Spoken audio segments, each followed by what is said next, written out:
ரோமருக்கு எழுதிய நிருபம் 14ஆம் அதிகாரம் 7ஆம் வசனம் 12ஆம் வசனம். நம்மில் எந்த ஒருவனாக இருந்தாலும் சரி, எந்த ஒருவனாக இருந்தாலும், நீ பிறந்தது உனக்காக கிடையாது, நீ பிறந்தது உன்னுடைய குடும்பத்திற்காகவும் கிடையாது.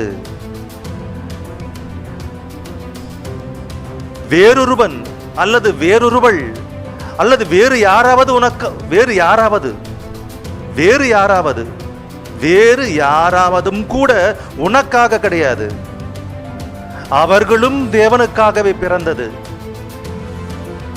நம்மில் ஒருவனும் தனக்கென்று பிழைக்க கூடாதடா.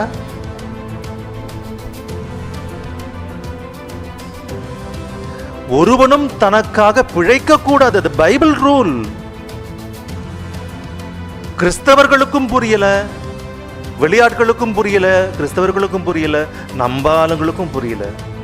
ஒருவனும் தனக்காக பிழைக்க கூடாதாம்.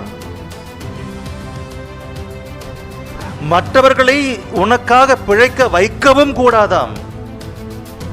இயேசு கிறிஸ்துவானவர் ஊழியம் கொள்ளும்படியாக வரவில்லை, ஊழியம் செய்வதற்காக. அவரே